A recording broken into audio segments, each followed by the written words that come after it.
Supply chain chaos, titanium shortage, factories stalled. Why is China getting ready to tighten its grip on one of the most important metals in the modern world? Titanium?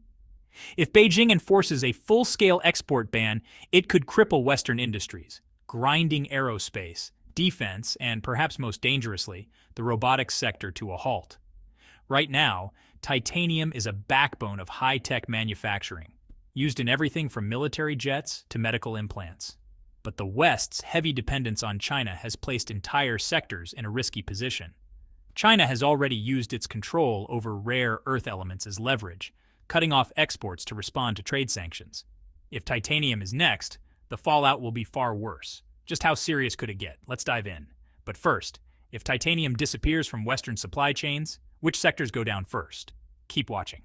Titanium isn't just another alloy. It's stronger than steel, lighter than aluminum, and resistant to corrosion, making it essential for some of the most advanced tools and machines in the world. Defense: the F-35 fighter jet, already an expensive headache for the Pentagon, relies on hundreds of titanium components. So do United States Navy submarines, missiles, space vehicles, and body armor. Cutting off titanium would leave Western military manufacturing severely hamstrung. Robotics: titanium is the framework of high-end industrial robots. Without it, companies like Boston Dynamics, Tesla, and ABB would see major delays and skyrocketing costs. The push to bring manufacturing back home using automated systems, that dream would collapse overnight. But is this just a what-if? Or is China already setting the stage for a ban? That's where it gets even more serious. Automation is supposed to solve the West's labor shortages and rising wages, but here's the problem. You can't build top-tier industrial robots without titanium. A robotic arm used in auto factories must be strong and lightweight. Titanium is unmatched. If China cuts exports, the West faces a dual crisis. No titanium means no robots. No robots means no future for reshored manufacturing.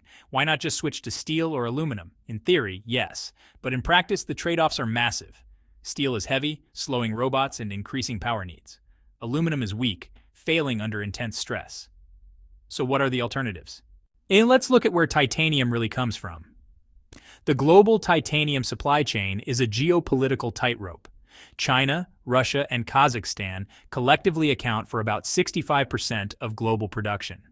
China alone produces 35%, Russia 25%, and Kazakhstan 5%, according to the International Titanium Association.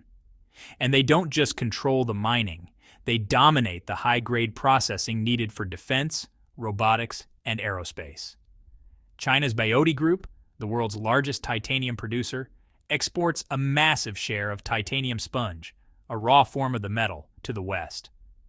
Meanwhile, the United States produces under 5% of global supply and relies almost entirely on imports. The Pentagon alone sources 85% of its titanium from abroad. So if China cuts off exports, where does the West turn? The options aren't great. Japan's titanium industry, led by Toho Titanium and Osaka Titanium Technologies, is, honestly, one of the most advanced in the world. They produce about 15% of the world's high-purity titanium sponge. But Japan still depends on China and Russia for much of its raw input. That creates a supply choke point that Western countries can't easily sidestep. Japan's output has stayed steady at around 40,000 metric tons per year, far behind China's 210,000 metric tons. Relying more on Japan would spike prices by as much as 40%, making industries like defense and robotics financially unsustainable. Plus, Japan's titanium sector is deeply tied to Chinese supply chains. If China enforces a ban, Japan could get dragged in through material shortages or political pressure. In other words, Japan isn't a solution.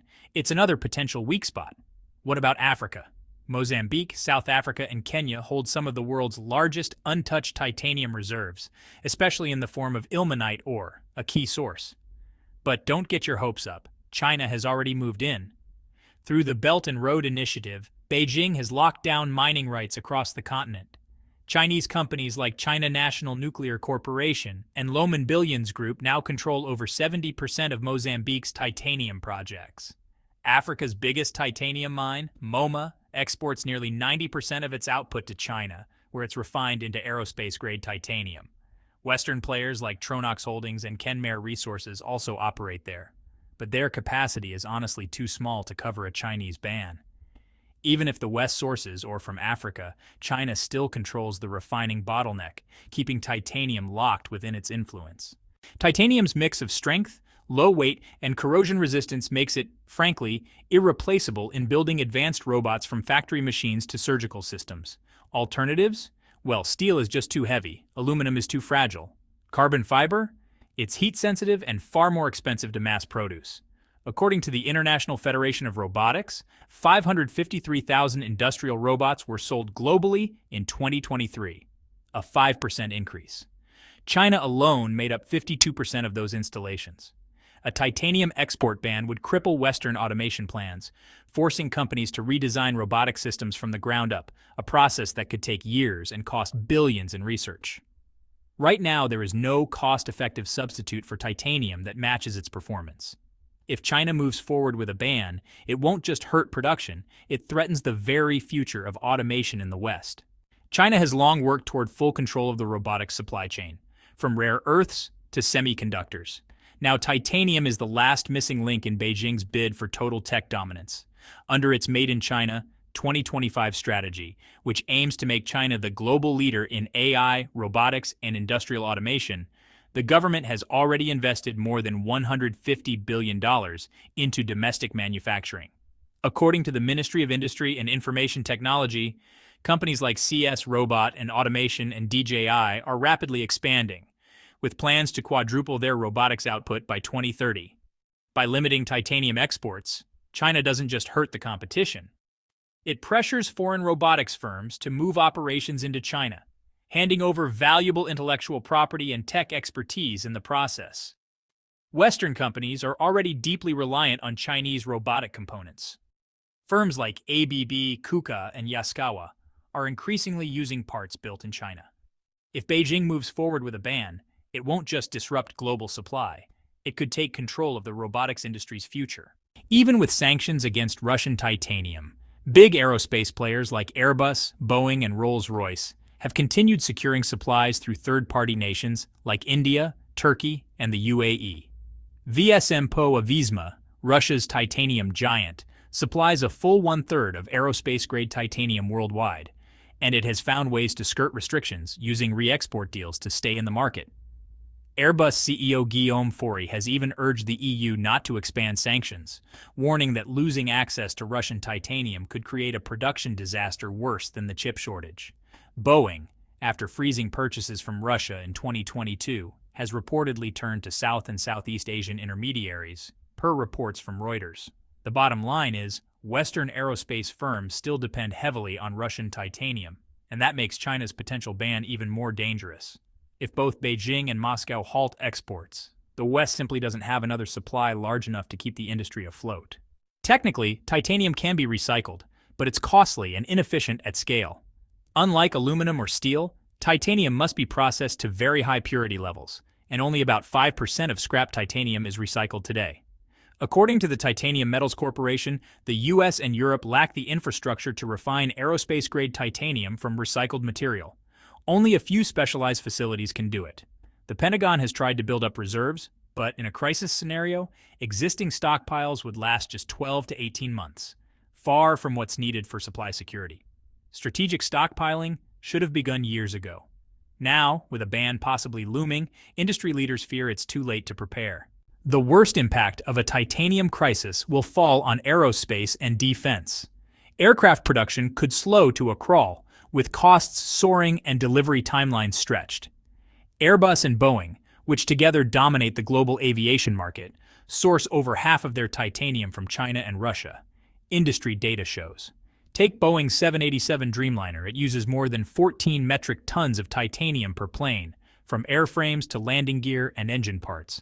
Any disruption could cause billions in added costs and years of production delays. Projections from the European Aerospace Industry Association show how devastating this could be. Defense is just as vulnerable. Lockheed Martin's F-35 fighter jet, a key piece of U.S. air power, is built with 40% titanium by weight.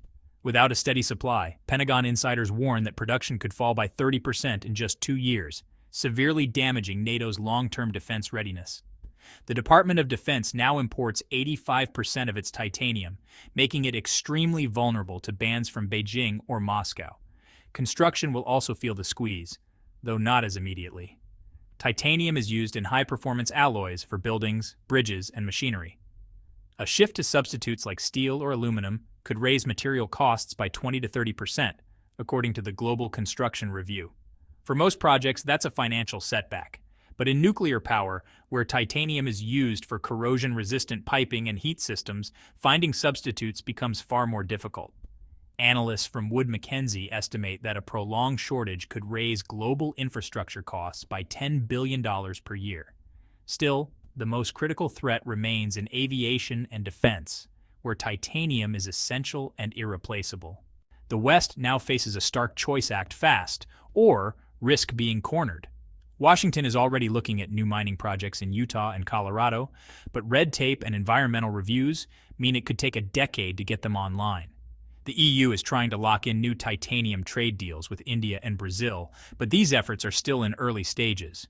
Strategic cooperation with Japan and Australia may offer short-term relief, but neither country can fully replace China's share of the market. Meanwhile, China is tightening control. If Beijing pulls the trigger on export restrictions, Western industries will be left in a severe supply chain crisis, with no easy way out. Titanium isn't just a metal. It's a strategic weapon in the race for industrial dominance. Unless decisive action is taken, China will define the future of robotics, aerospace, and defense, and the West will be left scrambling to catch up.